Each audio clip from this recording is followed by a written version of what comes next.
this session now. पीछे दोस्त खड़े हैं, कहीं बैठ जाइए. Thank you. We are about to start now. आज हमारे साथ बैरिस्टर उसामा मलिक साहब, he is director of the Directorate of Legal Education Pakistan. In fact, he is the guy who regulates a number of training institutions. जितने भी पाकिस्तान के अंदर law colleges हैं, उनकी इंस्पेक्शन, रेगुलेटरी उनके जो मामलात हैं, ये उसामा साहब ही उनको देखते हैं. उसामा साहब को आपने डेफिनेटली टीवी में भी बहुत दफ़ा देखा होगा. He also used to do a lot of programs on different television programs भी करते रहे हैं. He has a very rich experience in very young age. इन्होंने बहुत सारी जो milestones हैं अपनी ज़िंदगी में वो अचीव कर लिए हैं. And आज he has come all the way from Islamabad. मैं पिछले 1 महीने से I was pursuing with him and I'm really grateful to him. Thank you for coming. Barrister साहब, आपने टाइम निकाला अपने कीमती वक्त से. बैरिस्टर साहब अपना एक्सपीरियंस भी शेयर करेंगे, जो यंगस्टर्स की, यंग लॉयर्स को जो मुश्किलात आती हैं उस हवाले से भी बात करेंगे. आर्बिट्रेशन और मीडिएशन के हवाले से भी अपना एक्सपीरियंस शेयर करेंगे. और ओवरऑल आपको जो है इंशाल्लाह आज इस लेक्चर से आई एम श्योर आप सब तमाम दोस्त मुस्तफीद होंगे. Thank you very much sir, and over to you, please carry on. Thank you. Thank you so much ji, barrister Qadir Bakhsh Sahab, for introducing me. सबसे पहले तो ये काइंडली अगर बातें ना हो तो बड़ा बेहतर हो जाएगा. भाई ये पीछे जो पीछे बैठे हैं जरा खामोशी अगर हो जाए. अच्छा, तो बहुत बहुत शुक्रिया जी.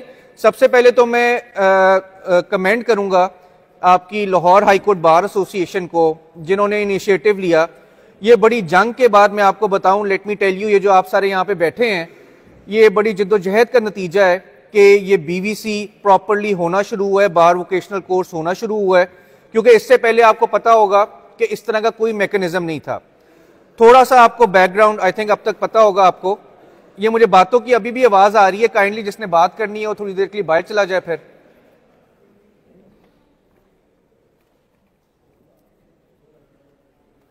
तो जी ये सुप्रीम कोर्ट ने एक जजमेंट दी थी 2019 SCMR 389 ऑन लीगल एजुकेशन, और उन्होंने बहुत ज्यादा उसमें डायरेक्शंस दी थी कि क्या बेहतरी, कैसे हम बेहतरी ला सकते हैं लीगल एजुकेशन में. और उसमें से एक डायरेक्शन थी इस बार वोकेशनल कोर्स का होना. क्योंकि देखा गया था कि जब आप जैसे लॉ ग्रेजुएट्स वकालत करने के लिए जाते थे फील्ड में, तो उस वक्त उनको बड़े मसाइल आते थे. उन्हें बेसिक कोर्ट एथिक्स का नहीं पता होता था, कैसे खड़े होना है, कहाँ खड़े होना है, डिफेंडेंट ने किस साइड पे खड़े होना है, प्लेंटिफ ने किस साइड पे खड़े होना है, और इस तरह के बेतहाशा मामला. तो उसके लिए सुप्रीम कोर्ट ने मैंडेटरी किया था अगस्त 2018 में. तो लगभग कोई 7 साल होने वाले हैं आप कि ये सुप्रीम कोर्ट ने डायरेक्शन दी थी, लेकिन अनफॉर्चुनेटली उस पर अमल दरामद नहीं हुआ था. फिर लकीली 2022 में हमारा ये डायरेक्टोरेट ऑफ लीगल एजुकेशन कायम हुआ सुप्रीम कोर्ट में under the emblem of Pakistan bar council, और मुझे मौका मिला कि मुझे इसके सरबराह होने का मौका मिला. और वहाँ से हमने जद्दोजहद का आगाज़ किया. आपकी पंजाब बार काउंसिल की इसमें बड़ी जद्दोजहद है. आई मस्ट कमेंड आपके जो बैरिस्टर अहमद कयूम साहब हैं, उन्होंने बड़ी दिलजोही से इस पर काम किया और ये बार वोकेशनल कोर्स फाइनली होना शुरू हुआ. तो ये पूरी पाकिस्तान बार काउंसिल के जो मेंबरान हैं, पंजाब बार काउंसिल और Lahore high court bar association, इन सब की मुश्तरका काविशों से हुआ है. और हमने देखा उसके बाद कि मैंडेटरी होने के बावजूद सुप्रीम कोर्ट ने कहा था कि किसी को लाइसेंस नहीं मिलेगा, उसके बावजूद भी आपके लाइसेंस दिए जा रहे थे. तो फिर हमने क्या किया, हमने सुप्रीम कोर्ट से एक ऑर्डर लिया कि किसी भी लॉ ग्रेजुएट को लाइसेंस तब तक नहीं मिलेगा जब तक वो अपना बार वोकेशनल कोर्स कंप्लीट नहीं कर लेता. और ये बड़े लोगों ने इतराज भी किया इस पे, लेकिन ये सब कुछ आपके फायदे के लिए हो रहा है ताकि आपको पता हो. मुझे बड़ी खुशी हुई है देख के कि हमारी खवातीन वकला जो हैं वो इतनी बड़ी तादाद में यहाँ पे मौजूद हैं और उन्होंने ड्रेस कोड भी फॉलो किया है. तो सबसे पहले तो उनके लिए तालियां होनी चाहिए जी. और मुझे अफसोस हो रहा है कि ये हमारे जो मेल कॉलीग्स आए हुए हैं वो ड्रेस कोड फॉलो किए बगैर आए हुए हैं. आई एम श्योर कि ये आपको पहले दिन पता होना चाहिए था बार वोकेशनल कोर्स जिस दिन आपने शुरू किया है कि आपका ड्रेस कोड क्या है और आपने कैसे आना है. ड्रेस कोड क्यों जरूरी है? Let me tell you, let me be very honest कि हम ड्रेस कोड को ना, हम जब नीचे कोर्ट कचहरियों में जाते हैं तो हम उसको बड़ा इजी लेते हैं। टाई हमारी शैबी क्लोथ्स होते हैं, कोट हमारा गंदा हुआ होता है, जूते खराब हो जाते हैं, even lower courts, even high courts में टाइज हमारी जो काले रंग की होती है दैट इज प्लेन टाई, ठीक है। मैंने देखा कि उस पे भी फूल बूटे बने होते हैं और लोग पहन के आए होते हैं, तो वो आपका नुकसान है। आपका कैसे नुकसान है? क्योंकि एक तो जज को आपको पॉइंट आउट कर सकता है, और दूसरा ये कि when you are properly groom, ये किसी भी आप फील्ड में हो, जब आप प्रॉपर्ली ग्रूम होंगे, आपका हेयर कट हुआ होगा, आपकी शेव हुई होगी, आप सही तरह तैयार होके आए होंगे, तो आपका एक पहला इंप्रेशन ही बड़ा अच्छा जाएगा। I think that is very important. और वो आपको आधी रिलीफ जो है ना, लॉ सीखना, लॉ जानना, वो आपको पूरे बार वोकेशनल कोर्स में पढ़ाया गया। आपने 5 साल लॉ किया है, कुछ ने 3 साल किया है एक्सटर्नल प्रोग्राम, उसमें आपने कानून बहुत सीख लिया, लेकिन उस कानून को अदालत में कैसे आपने पोर्ट्रे करना है, कैसे आपने देना है आगे, वो बड़ा जरूरी है। तो आई थिंक उसके लिए जो है ये ड्रेस सेंस बड़ी इंपॉर्टेंट है, और उस पर आपने खास ध्यान देना है। ये मैं आपकी, ये आज आपको मैं अपने एक्सपीरियंस से, मैंने अपनी वकालत का आगाज किया, मुझे शुरू में अच्छे उस्ताद मिल गए एतजाज एहसन साहब के साथ, तो मुझे शुरू में ही पता चल गया कि जी इन चीज़ों की क्या वैल्यू होती है। एक अच्छा वकील, बड़ा वकील जो है, मैं हमेशा कहता हूं कि जो बड़े वकील इतनी ज्यादा फी चार्ज करते हैं, वो सिर्फ अपने लॉ नोइंग होने की नहीं करते, वो एक कंप्लीट पैकेज होता है, ठीक है। कंप्लीट पैकेज कैसे होता है कि एक तो उनकी नेटवर्किंग अच्छी होती है, ठीक है। Networking skills are really important. I don't know कि आपको नेटवर्किंग स्किल्स पे लेक्चर मिला है कि नहीं मिला इस चीज में, लेकिन वकील का आई थिंक एक बहुत बड़ा वकालत का हिस्सा है कि आपकी नेटवर्किंग स्किल्स, सोशल स्किल्स जो हैं वो अच्छी होनी चाहिए। उसके अलावा उनका जो आप देखें, कभी भी आप किसी अच्छे वकील को देखेंगे, वो आप देखेंगे कि उसका जो कोट अटायर है वो इतना अच्छा है कि जज का उसे खुद ही रिलीफ देने का दिल करेगा। जज कौन है? वो भी वकील ही आपकी तरह ही है। जो सिविल जज बनते हैं वो 2 साल प्रैक्टिस करके इम्तिहान दे के आ जाते हैं, लेकिन जो हाई कोर्ट की एलिवेशन होती है वो कई साल वकालत के बाद डायरेक्ट हाई कोर्ट एलिवेट होते हैं। तो वो आप सबकी तरह वकील हैं और उन्होंने सब चीजें देखी होती हैं। तो I think that is very important.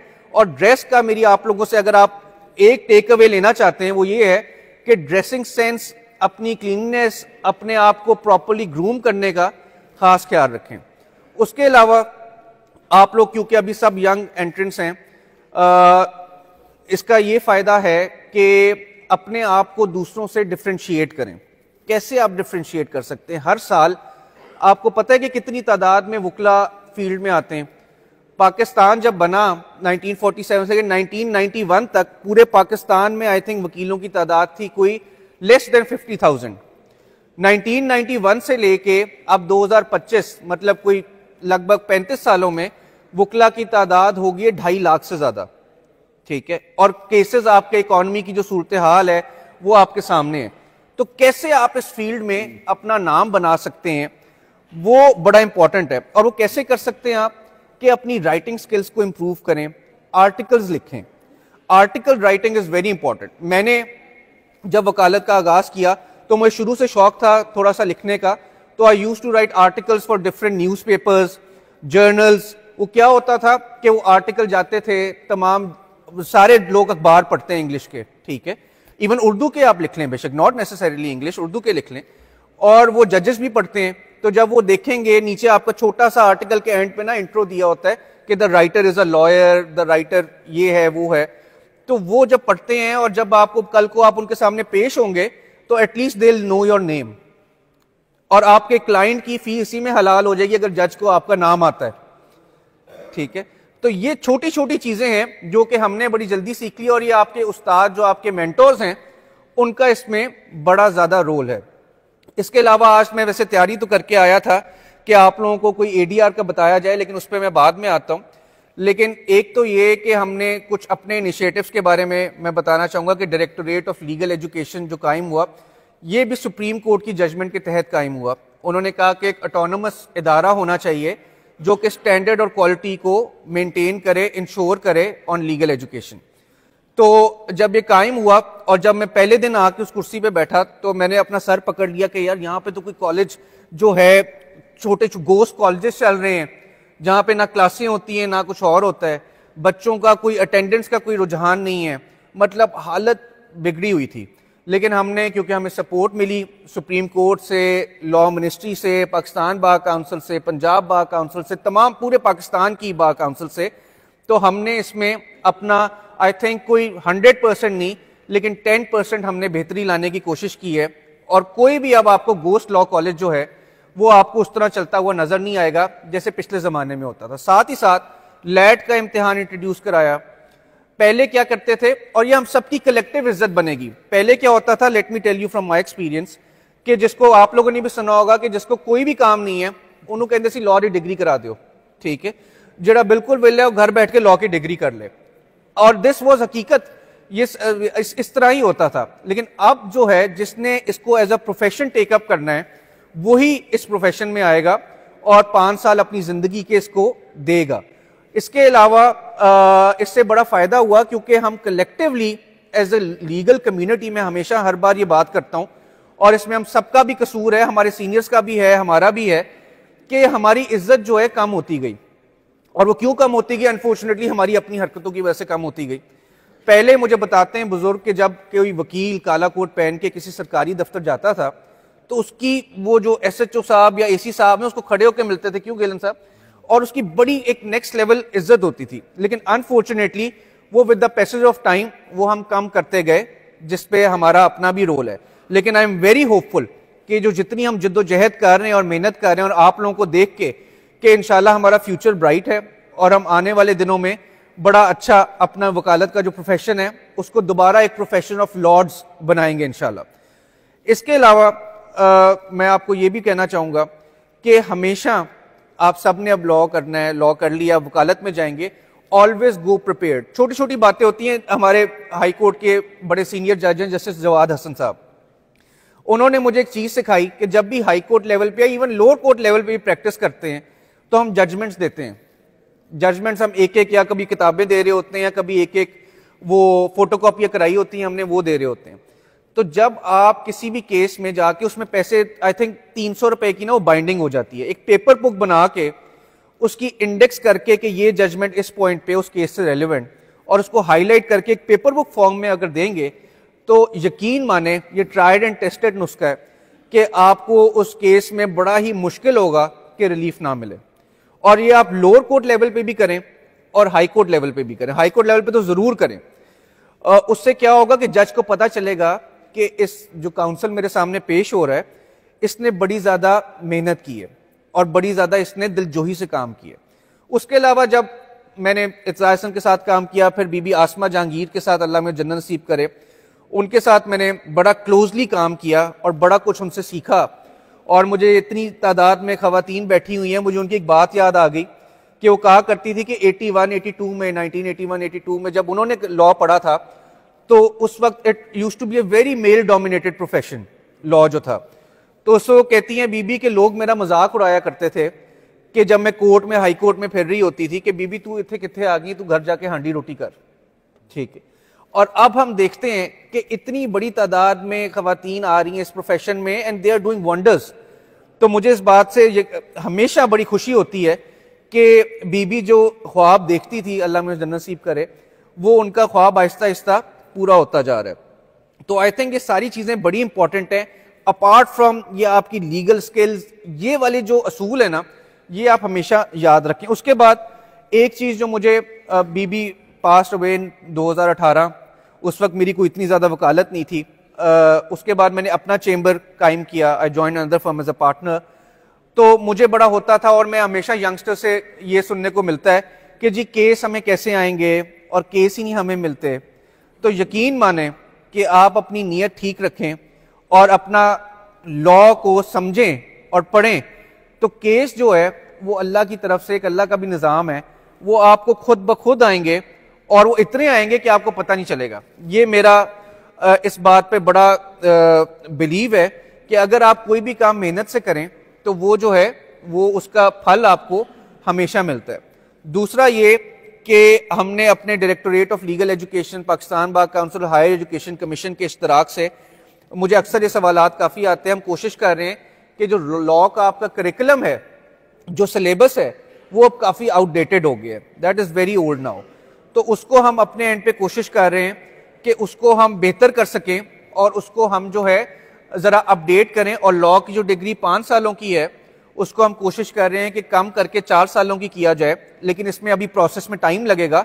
लेकिन हमारा यही माइंडसेट है कि 5 साल इज़ टू लॉन्ग और इसको जो है 4 सालों पे होना चाहिए, और इस पे ज़्यादा आपकी प्रैक्टिकल स्किल्स पे जो है वो ध्यान देना चाहिए, ना कि आपको रट्टे लगाए जाए CRPC के और PPC के, जो कि आपने इन एनी केस फील्ड में आके आपके सामने किताब होनी है और आपने वहां से देख लेना है। तो ये चीज़ें जो हैं ये हम अपने एंड पे कर रहे हैं। इसके अलावा मैं थोड़ा सा बात, क्योंकि ADR जो है वो आजकल that is the talk of the town, और ADR क्या है? ADR किसी को पता है क्या? What is ADR?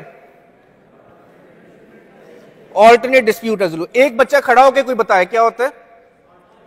जिसने भी बताने खड़े होकर बताए, बैठ के कोई नहीं बताया जाता। हाँ, जी।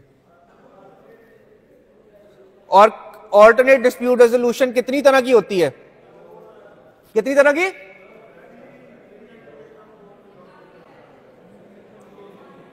ये देखो, ये वकीलों वाली बात नहीं है, किसी की बात नहीं समझ में आ रही। अब आप वकील बन चुके हो ऑलमोस्ट, खड़े होके बताएं। जी भाई, क्या शर्मा क्यों रहे हैं? खड़े हो जाइए, हाँ, अपनी हाँ, बात तफसील से बताएं, हाँ, सुकून से बताइए। क्या क्या? अच्छा, ठीक है, चलें। हमारी बहन बताए खड़ी हो। हाँ जी, कितनी तरह की होती है ADR?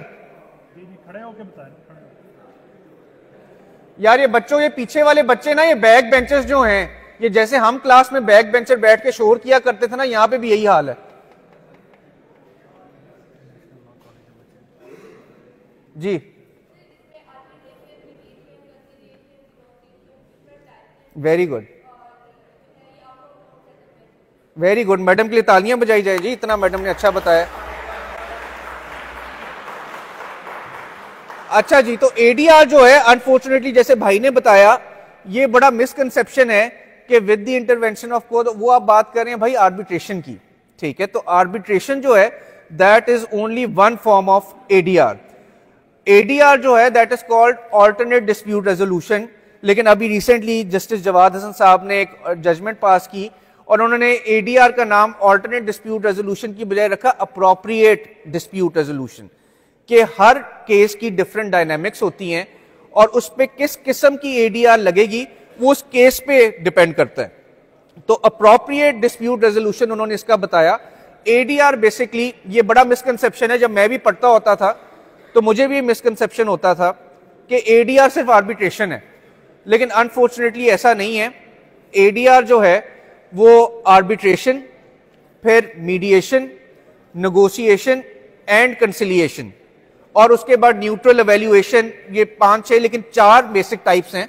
कौन कौन सी? Arbitration, mediation, conciliation and negotiation, ठीक है?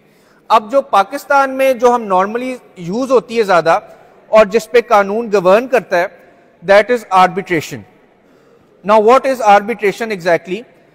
आर्बिट्रेशन जो है उसमें आप अपना डिस्प्यूट एक थर्ड पार्टी को रेफर करते हैं, आउट ऑफ कोर्ट, कोर्ट में नहीं जाते, एक थर्ड पार्टी को रेफर करते हैं, और वो थर्ड पार्टी या पार्टीज, एक या एक से ज्यादा भी आर्बिट्रेटर्स हो सकते हैं, वो उस डिस्प्यूट पे एक बाइंडिंग अपना डिसीजन देती है।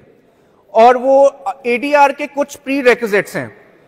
वो प्री रेक्विजिट्स क्या हैं कि उसमें जो पार्टीज हैं किसी भी डिस्प्यूट की, उनकी आपस में वो होनी चाहिए, एग्रीमेंट होना चाहिए कि पार्टीज की मर्जी के बगैर कोई भी ADR चल नहीं सकता।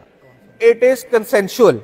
पार्टीज की कंसेंट किसी भी form of ADR, whether it is arbitration, mediation, conciliation, किसी भी फॉर्म की हो, उसमें पार्टीज की कंसेंट बहुत जरूरी है।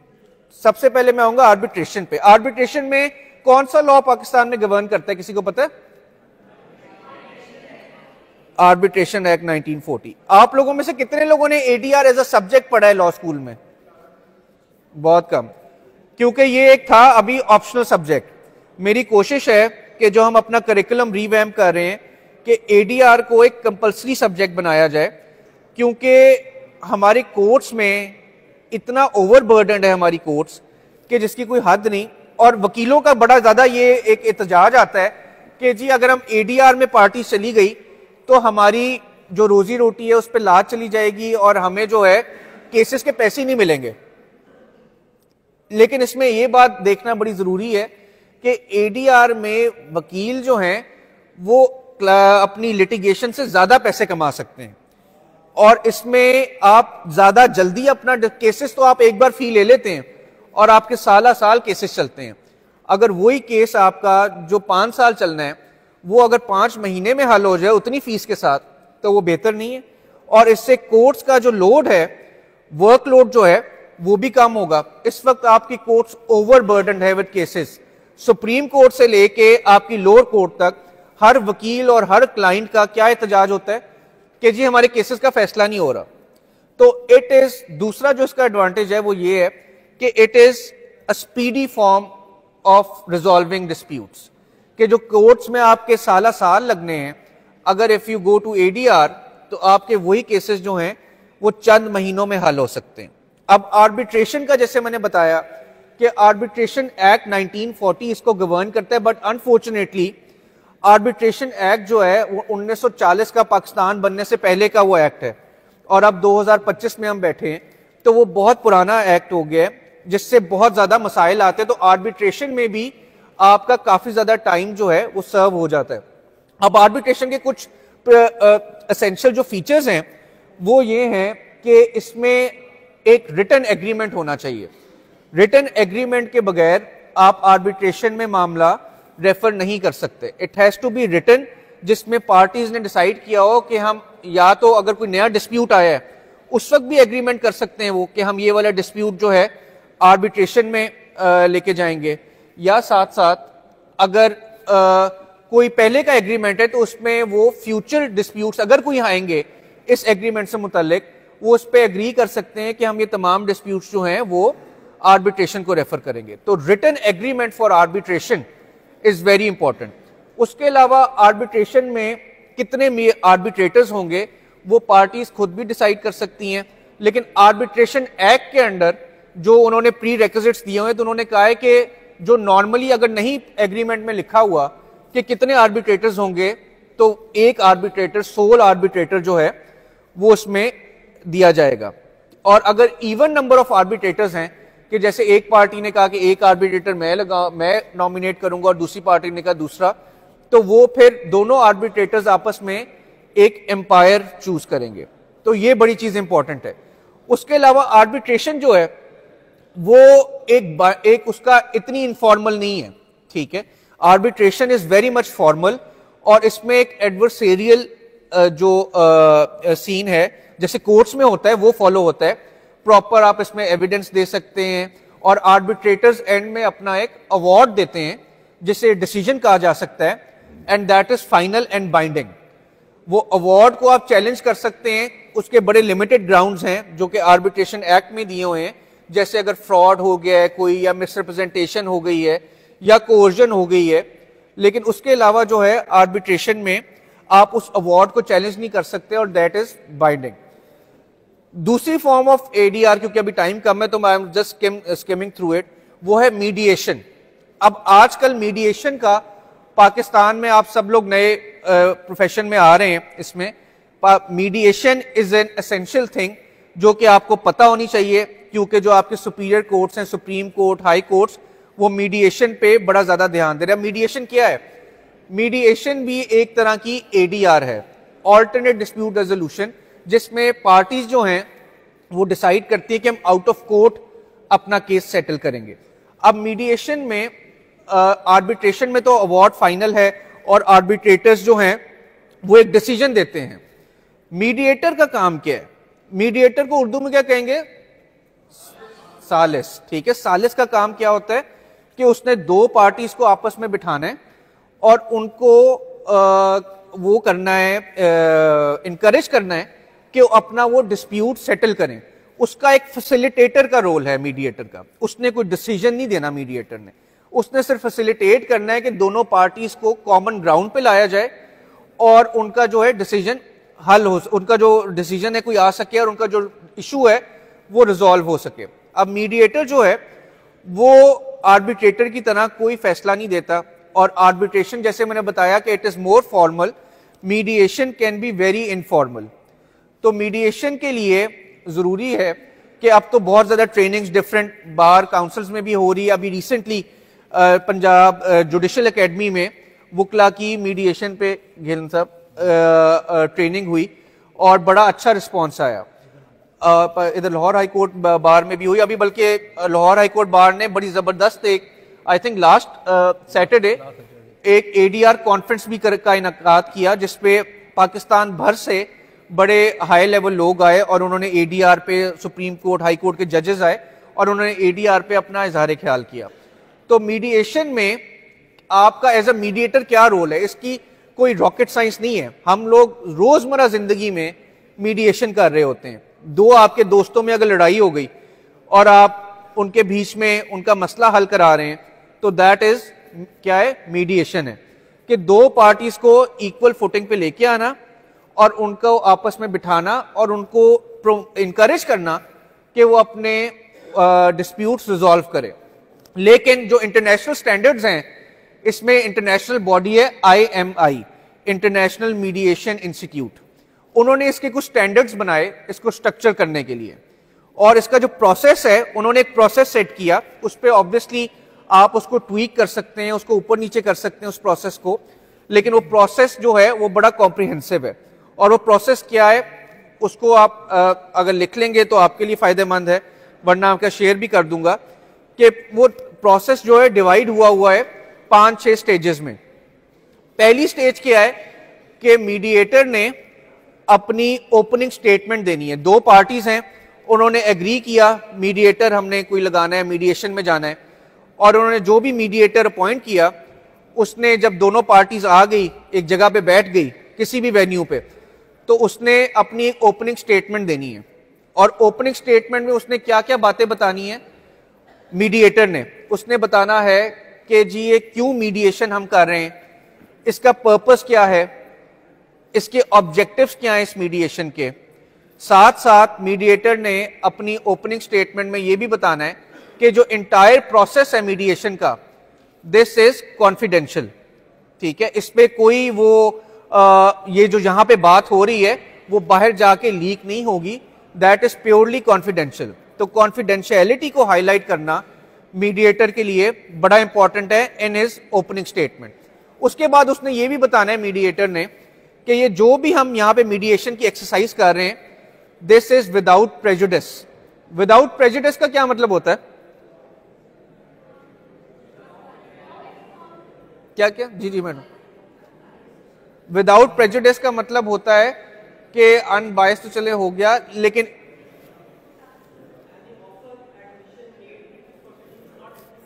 Very good very good. यार ये कौन बातें कर रहा है पीछे?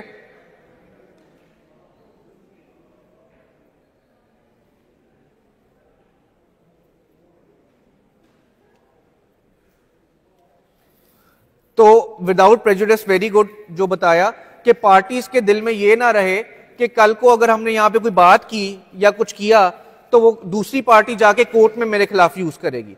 तो विदाउट प्रेजुडिस को ये मतलब ये हुआ कि आप यहां पे जो भी अपने ख्याल करेंगे, जो भी आप समझते हैं इस डिस्प्यूट के बारे में, उसका अगर आप कल को कोर्ट में भी जाना चाहते हैं इस केस को लेके, तो उस पर कोई फर्क नहीं आएगा। तो ये पार्टीज को बताना जो है बड़ा इंपॉर्टेंट है। उसके अलावा पार्टी से यह पूछना कि अगर हमने मीडिएशन हमारी कामयाब हो गई और हम एक किसी डिसीजन पे पहुंच गए आप लोग आपस में, तो क्या आपके पास अथॉरिटी है कि आप सेटल कर सकते हैं? जैसे एक कंपनी का नुमाइंदा आया हुआ है, वो मैनेजर है और वो मीडिएशन में बैठा हुआ है और उसके पास अथॉरिटी नहीं है सेटल करने की, उसने अपने सीईओ से पूछना है, तो उसके वो मीडिएशन में पार्टी उसका होना मेरे ख्याल से करामद नहीं है, क्योंकि अगर किसी दोनों पार्टीज आपस में डिसीजन में पहुंच भी गई तो फिर भी वो मैनेजर के पास तो अथॉरिटी नहीं है कि वो कंपनी के बिहाफ पे कुछ कह सके। तो वो बड़ा जरूरी है कि शुरू में क्लियर कर लें कि बजाय ये कि मीडिएशन चलती रहे हफ्ता या कुछ घंटे या कुछ दिन, ये डिपेंड करता है, और एंड में आके पता चले कि जी मैनेजर साहब के पास तो जी जो आए हुए हैं इतना मीडिएशन कर रहे थे हमारे साथ बैठ के, उनके पास तो अथॉरिटी नहीं है कि सेटल कर सकें, और वो अपने सीईओ से पूछे, सीईओ से कहे मुझे तो ये मंजूर नहीं है। तो इसलिए मीडिएटर का काम क्या है, शुरू में पूछ लेना कि पार्टीज के पास अथॉरिटी है सेटल करने की। तो ये सब चीजें मीडिएटर की ओपनिंग स्टेटमेंट में आ जानी चाहिए और ये क्लैरिटी इस चीज में आ जाए शुरू में ही तो बड़ा बेहतर है। उसके बाद मीडिएटर दोनों पार्टी से उनकी स्टेटमेंट लेगा कि पार्टी ए का क्या इशू है और पार्टी बी का क्या इशू है। लेट्स सपोज एक इंडिविजुअल है और एक कंपनी है और उन दोनों का आपस में कोई इशू है, तो वो पार्टी ए से पूछेगा कि आपको क्या मसला है और आप क्यों डिस्प्यूट है आप लोगों का और आप क्या समझते हैं इस डिस्प्यूट के बारे में। और फिर उसके बाद जब पार्टी ए ने बता दिया तो वो उसको अपने अल्फाज में समराइज करेगा मीडिएटर, ताकि दूसरी पार्टी को भी समझ में आ जाए। उसके बाद वो दूसरी पार्टी बी की स्टेटमेंट लेगा कि बताएं कि आपको क्या इशू है और उसी तरह वो उसको एंड में समराइज करेगा। उसके बाद एक चीज होती है, ये सेकंड स्टेज है, पार्टी स्टेटमेंट्स। नंबर 1 स्टेज क्या है मीडिएशन में? Opening statement of the mediator. Number 2 stage क्या है? पार्टी स्टेटमेंट्स, कि पार्टीज ने क्या क्या समझती हैं वो इस डिस्प्यूट। उसके बाद तीसरी स्टेज आ गई एजेंडा सेटिंग। एजेंडा सेटिंग क्या होती है कि वो जो मीडिएटर है वो अपनी कुर्सी से उठेगा और किसी वाइट बोर्ड पे या किसी भी चीज पे जहां पे दोनों पार्टीज देख सकें लिखेगा कि क्या इश्यूज हैं। जैसे कोई इशू जैसे कोर्ट में फ्रेम होते हैं तो उसी तरह एजेंडा सेटिंग में वो इश्यूज लिखेगा पार्टी से पूछ के कि लेट सपोज 2 बहन भाई हैं, उनका आपस में किसी जायदाद का तनाजा है, तो वो पहले दोनों से पूछेगा कि आपका क्या क्या तनाजा है। एक इशू लिखेगा, जैसे उनका आबाई घर था तो बहन कहती है कि मुझे भी हिस्सा चाहिए। क्यों हिस्सा चाहिए? मुझे पैसों के लिए नहीं हिस्सा चाहिए, मुझे हिस्सा चाहिए, मैं वहां पे रहना चाहती हूं, मेरी उस घर से बड़ी यादें जुड़ी हुई हैं और बड़ी मेरी मेमोरीज हैं उस घर के साथ, तो ये मेरा इशू है। तो वो लिख देगा एजेंडा। इसी तरह भाई को ये कहेगा, तो वो सारा कुछ जो है जो इश्यूज हैं वो एजेंडे में वहां पे व्हाइट बोर्ड में जहां पे दोनों पार्टीज देख सकें हाईलाइट हो जाएंगे। उसके बाद जब एजेंडा सेटिंग हो गई तो उसके बाद मीडिएटर क्या करेगा, मीडिएटर का रोल क्या है, और एक अच्छा मीडिएटर जो है वो एक्सप्लोर करेगा उन इश्यूज को कि दोनों पार्टीज इससे असल में चाहती क्या हैं। क्योंकि बड़ी बार ऐसा होता है कि ज्यादातर जो हमारे मसाइल हैं, और मैंने देखा है अपनी वकालत में भी कि जो इश्यूज सुप्रीम कोर्ट तक भी जाते हैं उसमें 90% ईगो के मामला होते हैं, अना के मसले होते हैं कि इन्हें मैनू इंच कह देता तो इन्हें मैनू इंच कह देता तो मैं इन्हू नहीं छड़ना। ठीक है, तो ये जो इश्यूज हैं, ये ईगो वाले जो इश्यूज हैं, मीडिएटर अच्छा क्या करेगा कि इनको साइड पे करेगा, कि इसको साइड पे करें और जो असल इशू है उस पर वो इश्यूज को एक्सप्लोर करने की कोशिश करेगा कि कैसे हम इन चीजों से आगे बढ़ सकते हैं और अपना जो डिस्प्यूट है उसको रिजॉल्व कर सकते हैं। एक्सप्लोरेशन ऑफ इश्यूज के बाद अगली स्टेज जो आएगी दैट इज प्राइवेट सेशंस। अब प्राइवेट सेशन में क्या होता है कि हो सकता है कि मीडिएशन में दोनों पार्टीज जब बैठी हो तो एक दूसरे के सामने खुल के ना बात बताएं कि कोई चीज छुपाएं, तो मीडिएटर क्या करेगा, दोनों पार्टीज के साथ प्राइवेट सेशन करेगा कि एक पार्टी को कहेगा कि आप थोड़ी देर के लिए कमरे से बाहर चले जाएं और मुझे जरा इनसे आपस में बात करने दो, और इसी तरह दूसरी पार्टी के साथ भी करेगा। These are called private sessions. ठीक है, और ये सारी स्टेजेस जो हैं ये इंटरनेशनली रिकग्नाइज्ड हैं जो मैं बता रहा हूं, और ये इसी स्टेप वाइज नॉर्मली चलती हैं। प्राइवेट सेशन से क्या होगा कि मीडिएटर को जो बातें, अब मैं हो सकता है कि मैं चाहता हूं कि दूसरी वाले बंदे को मेरी दिल की बात ना पता लगे कि मुझे असल में से क्या चाहिए, तो मैं मीडिएटर को एक प्राइवेट सिनेरियो में बता दूं ये बात। और उसका प्राइवेट सेशन का भी ये होता है कि इट इज कॉन्फिडेंशियल। अगर पार्टी इजाजत देगी कि मेरा ये पैगाम आप दूसरी पार्टी को दे दें तो फिर दिया जाएगा, वरना वो कॉन्फिडेंशियल रहेगा। लेकिन इससे फायदा क्या होगा कि मीडिएटर को उनके माइंडसेट का पता चल जाएगा दोनों पार्टीज के साथ प्राइवेट सेशन करके कि क्या बेहतर हल है इस सिचुएशन का। तो दोनों पार्टीज के साथ होंगे प्राइवेट सेशंस, तो वो डिपेंड करता है, थोड़ी देर के भी हो सकते हैं और ज्यादा देर के भी हो सकते हैं। प्राइवेट सेशन के बाद जब दोनों पार्टीज दोबारा कमरे में आएंगी तो उसके बाद वो अगर तो डिसीजन पे किसी पहुंच गए और ये पूरी एक्सरसाइज का फायदा कोई हुआ है और एंड में वो जो उनके डिस्प्यूट्स हैं वो आपस में कम हुए हैं, या बेशक हो सकता है कि 100% डिस्प्यूट ना रिजॉल्व हो सकता है 30% रिजॉल्व हो सकता है किसी जायदादों का तनाजा हो और उसमें से एक जायदाद पे एग्रीमेंट हो गया हो। ये मैं एग्जांपल दे रहा हूं, ठीक है, या किसी फैमिली केस है और उसमें बच्चों का तनाजा है, जैसे कस्टडी इश्यूज होते हैं, फिर आपके उसके इश्यूज होते हैं कि कितना आपको कंपनसेशन दिया जाएगा, आपकी मेंटेनेंस के इश्यूज होते हैं। ठीक है, तो हो सकता है कस्टडी का ना इशू डिसाइड हुआ हो, लेकिन मेंटेनेंस का डिसाइड हो गया हो। ठीक है कि चलें, मैं मियाँ कहता है कि मैं अपनी बेगम और बच्चों को इतनी मेंटेनेंस दूंगा, लेकिन कस्टडी का अभी भी इशू चल रहा हो, तो जितना भी इशू डिसाइड हुआ है उसको मीडिएटर एक बाइंडिंग एग्रीमेंट की शक्ल देगा। ठीक है, अगर तो मीडिएटर को आता है, वरना पार्टीज जो हैं वो अपने वकला के जरिए भी आ सकती हैं मीडिएशन में, कि जरूरी नहीं कि पार्टी ने खुद ही आना है।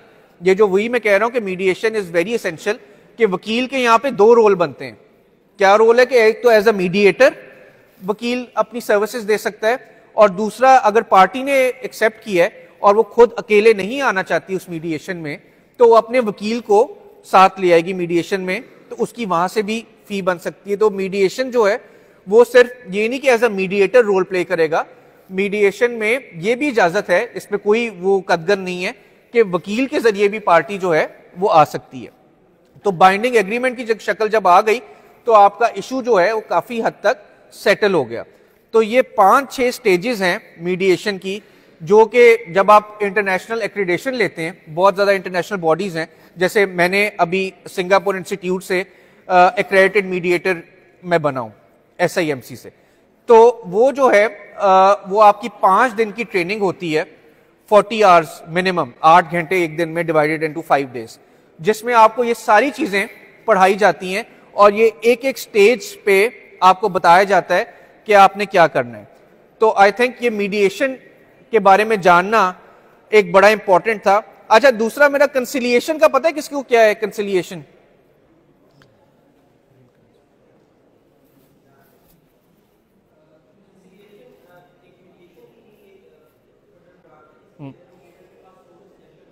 क्या होता है? हाँ, very good very good very good. Conciliation और मीडिएशन में बड़ी थिन लाइन है। कंसिलिएशन में कंसिलिएटर जो है उसका रोल मीडिएटर से एक स्टेप ज्यादा होता है। मीडिएटर का क्या रोल मैंने बताया कि उसने सिर्फ पार्टीज को फैसिलिटेट करना है, उसने अपना नहीं डिसीजन थोपना या अपने नहीं मशवरे देने शुरू कर देने कि जी आप ऐसे कर लें या ऐसे कर लें। उसका रोल सिर्फ और सिर्फ फैसिलिटेटर का है। कंसिलिएटर क्या करता है कि कंसिलिएशन नॉर्मली जो होती है वो होती है टेक्निकल इश्यूज में, जिसमें जैसे इंजीनियरिंग डिस्प्यूट्स हैं या जिसमें आपकी कोई स्पेशल एक्सपर्टीज चाहिए, उन टेक्निकल इश्यूज पे कंसिलिएटर अपॉइंट होता है जो कि नॉर्मली उस फील्ड का एक्सपर्ट होगा। जैसे कोई इंजीनियरिंग डिस्प्यूट है तो उसमें किसी हाई प्रोफाइल इंजीनियर को कंसिलिएटर आप नॉमिनेट कर सकते हो, और जो कंसिलिएटर होता है वो क्या करेगा कि वो अपने मशवरे भी देगा, पार्टीज को बता भी सकता है कि मेरी राय ये है। मीडिएशन में आपने एक न्यूट्रल थर्ड पार्टी का रोल प्ले करना है, उसमें आपने अपनी राय नहीं देनी, लेकिन कंसिलिएशन में आप अपनी राय बिल्कुल दे सकते हैं। जी भाई, सवाल है आपका कोई? जी जी, हाँ हाँ बताएं। Very good.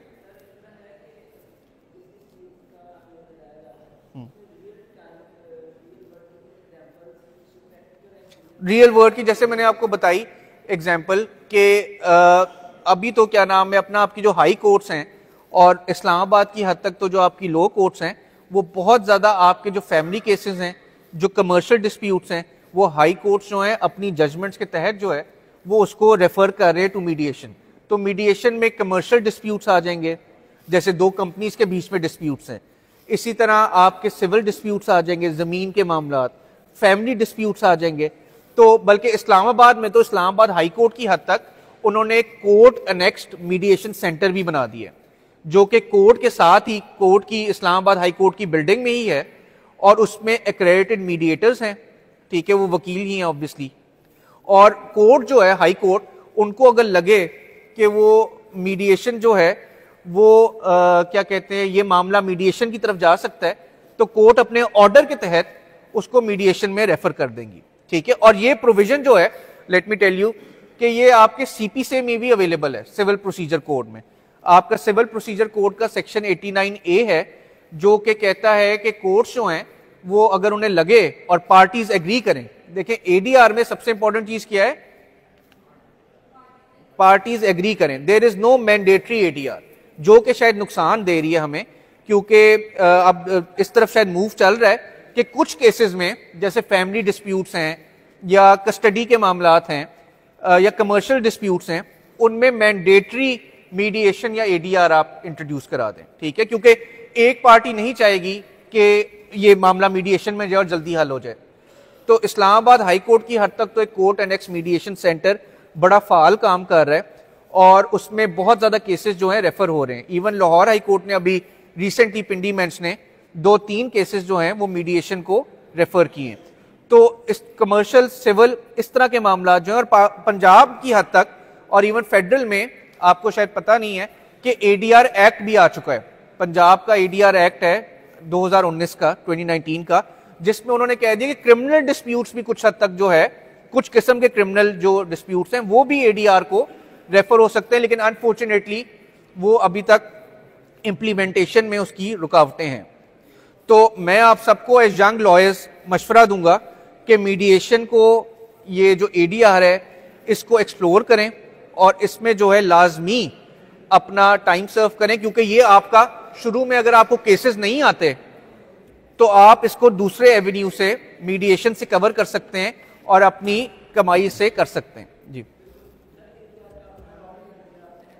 ऊंची ऊंची बोल, ऊंची आगे आ जाइए और आगे आ जाइए, लाउड आप। यार ये बच्चों बातें ना करो प्लीज। जी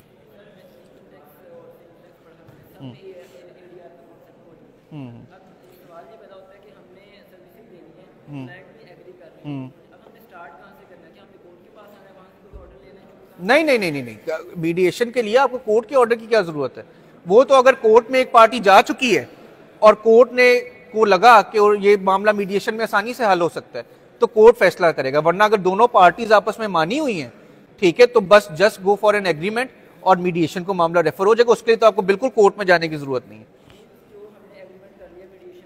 हाँ बिल्कुल, उसको इन्फोर्स करने के लिए तो अगर एक पार्टी बैकआउट कर गई है, ठीक है, तो फिर तो आपको ऑब्वियसली कोर्ट में जाना ही पड़ेगा, ठीक है। लेकिन जब कम होता है कि वो एग्रीमेंट जब आपने लिख लिया, बाइंडिंग एग्रीमेंट हो गया, तो ऑब्वियसली उसकी इन्फोर्समेंट तो कोर्ट ही करेगा अगर एक पार्टी कहती है कि मैंने ये एग्रीमेंट फुलफिल नहीं करना। वरना नॉर्मली तो आपको वो एग्रीमेंट फुलफिल हो जाएगा जब आपने बैठ के आपस में मीडिएशन कर ली है। लेकिन अगर नहीं होता तो ऑब्वियसली इन्फोर्समेंट का मैकेनिज्म तो फिर मीडिएटर के पास नहीं है, वो तो कोर्ट में जाना पड़ेगा।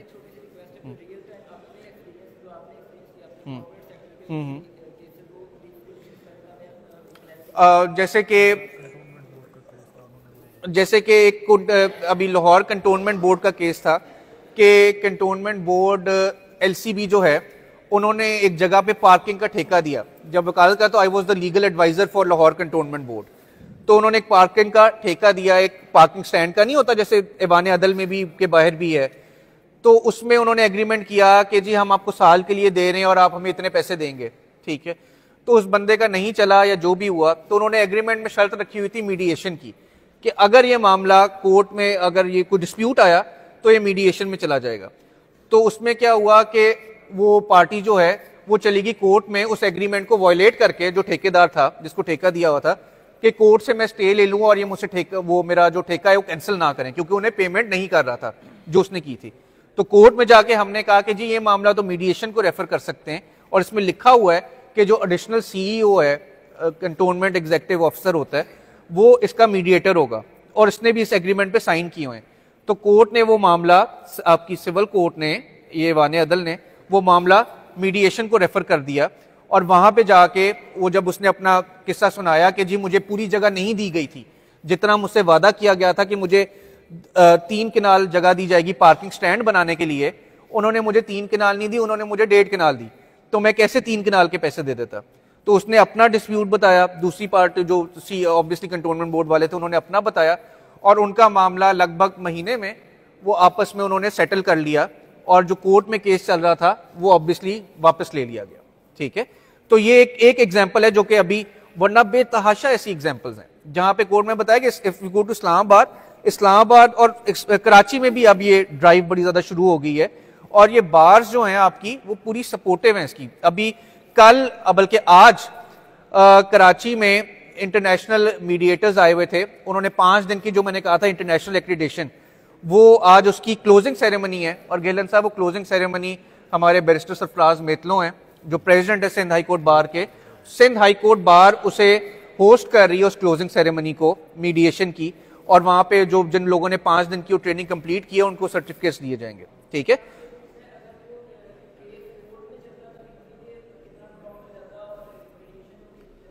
वो डिपेंड करता है, लेकिन मीडिएशन में आपका केस एक दिन में भी हल हो सकता है। There is no set time frame, detail आपको मिल जाएगी। There is no set time frame, एक दिन में भी हल हो सकता है और उसमें महीना भी लग सकता है। ठीक है, और कोई सवाल इस पर? जी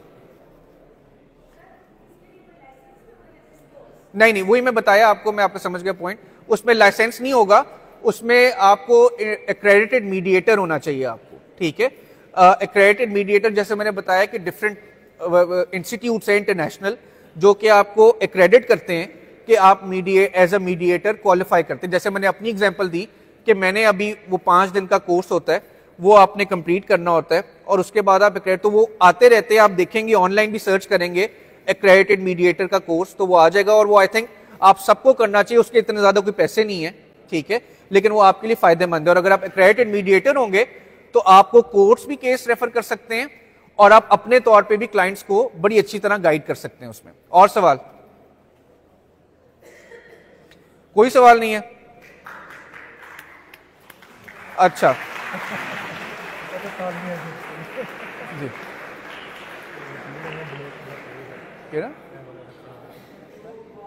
आप आगे आ जाएं और जरा लाउड आवाज से, क्लैरिटी से, इधर भी आपका साथ समय और सबको भी सवाल पता चलना चाहिए। जो आपकी डेजिग्नेशन है, मेरा क्वेश्चन उससे रिलेटेड है कि अभी आप लोग एलएलबी को 5 ईयर से 4 ईयर में कन्वर्ट कर रहे हैं। सबसे पहली बात तो ये एग्जाम 0 हो रहा है। हाँ, जब ये पूरे फाइनल लॉ की शक्ल में तैयार करेंगे, तब हम लॉ स्टूडेंट्स को या फ्रेश ग्रेजुएट को भी मौका दें कि हम अपनी इस पे ऑब्जर्वेशन अफसर बिल्कुल दें, बिल्कुल दें, बिल्कुल दें। दूसरी बात ये है कि हमारे जितने भी यहाँ पे रोज बैठे हैं सबको पता है कि हमारे जितने भी टीचर्स हैं लॉ के, उनके लिए एक ही रिक्वायरमेंट है, या तो पीएचडी होल्डर हो या एलएलएम। किया हो। अब जिन्होंने एलएलएम फॉरेन करके आए, ठीक है, वो पाकिस्तान के किसी भी लॉ को नहीं जानते और ना ही उन्होंने प्रैक्टिस की होती। वो आपके हमें सीआरपीसी और सीपीसी और यूनिवर्सिटी जैसे सब्जेक्ट्स पढ़ाते हैं जो कि एक नया अफसोस की बात है और एक नया गलत है। हम यहाँ पे जितने भी आते हैं एज ए जूनियर बहुत ज़्यादा धक्के खा के फिर जाके हम किसी पोजीशन पे पहुँचते हैं। तो उसकी मेन रीज़न यही है कि हमारे टीचर्स जो हैं उनका प्रैक्टिस से कोई लेना नहीं है। ऐसे भी टीचर्स आए जिन्होंने हमें लेबर लॉ में ऐसे इंटरनेशनल ट्रीटी और कन्वेंशन पढ़ाए जो कि अपडेट हो चुके हैं। मैं आपका सवाल समझ गया हूं। अगला, इससे अगला कोई सवाल है? हाँ। अच्छा, एक मिनट पहले उसका तो सवाल एक और सवाल, मैं तीनों का जवाब, तीसरा सवाल पूछ लो। एक तो मेरे टीचरों के और दूसरी बात ये है कि हमारे जो सेमेस्टर वाइज कौन है? सेमेस्टर सिस्टम, अच्छा, उसमें हमारे जो सब्जेक्ट्स इतने लेंथी होते हैं उसमें हमारे कवर नहीं होते, कुछ भी कवर नहीं। तो जानी यही तो कम कर रहे हैं। दूसरी बात ये कि अगर हम 4 ईयर करेंगे तो मजीद सब्जेक्ट्स कम हो जाएंगे। नहीं, आप वही, आपका सवाल आ गया। आपका सवाल आ गया। अच्छा, पहली आपने सवाल लिया कि जी अगर 4 सालों का कर रहे हैं तो इसमें हमने स्टेक होल्डर से पूरे पाकिस्तान की जो यूनिवर्सिटीज लॉ कराती हैं उनका हमने एक मीटिंग बुलाई अभी कोई एचईसी में, जिसको चेयर किया एचईसी के एग्जीक्यूटिव डायरेक्टर ने, उसमें मैं भी शामिल था। और पूरे पाकिस्तान की यूनिवर्सिटीज के वाइस चांसलर्स और डीन लॉ के आए और उन्होंने अपनी अपनी सजेशंस दी और सब ने इन 4 सालों वालों को इंडोर्स किया। उसके अलावा अगर आप कहते हैं स्टूडेंट्स की तरफ से, तो I am all up for it. आपके जो भी सजेशन है, मेरा नंबर आप ले लें, मैं फेसबुक पे भी हूँ, मैं लिंक्डइन पे भी हूँ, कोई भी आपको इशू है, वेबसाइट भी है हमारी, डायरेक्टोरेट ऑफ लीगल एजुकेशन की वेबसाइट भी है जिधर आप कंप्लेन और सजेशन कर सकते हैं। ठीक है, तो वो आप करें। दूसरा सवाल का जवाब भी इसी में है कि जो आपने बताया कि अगर कोई टीचर क्वालिफाइड नहीं है प्रॉपरली और वो आपको पढ़ा रहा है तो उसकी भी आप कंप्लेन कर सकते हैं। हमारे पास रूल्स में पावर है कि अगर कोई रूल्स की वायलेशन कर रहा है और वो उस पोर्टफोलियो पे पूरा नहीं उतरता और वो पढ़ा रहा है तो वो जो है वो आप कंप्लेन कर सकते हैं और उस पर पूरा एक्शन लेंगे। तो इट इज www.dle.pakistanbarcouncil.org। ठीक है, या आप गूगल पे भी लिखेंगे डायरेक्टोरेट ऑफ लीगल एजुकेशन तो ये वेबसाइट आ जाएगी। तो उस पर आप अपनी सजेशन भी दे सकते हैं ये 4 साल के बारे में। और अगर कोई कंप्लेन है किसी भी इंस्टीट्यूट के बारे में, किसी भी टीचर के बारे में, जो कि जायज कंप्लेन हो। ये नहीं कि टीचर पढ़ा नहीं और टीचर मार्क नहीं दे रहा तो आप कंप्लेन कर दें, ऐसी भी मेरे पास रोज आती हैं, ठीक है। तो वो नहीं, कुछ जेन्युइन अगर ग्रीवियंस है तो वो आप बिल्कुल करें, हम उसको बिल्कुल देखेंगे इंशाल्लाह, ठीक है। तो थैंक यू सो मच जी, बहुत बहुत शुक्रिया।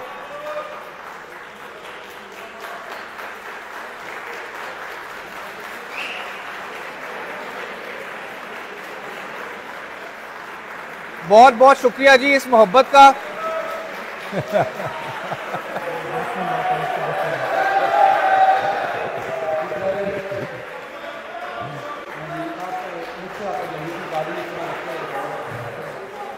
अच्छा प्रमोशन है, इसके बाद एक लेक्चर है, जिले का टाइम है हमारे पास बहुत खास, मेहरबानी बताइए।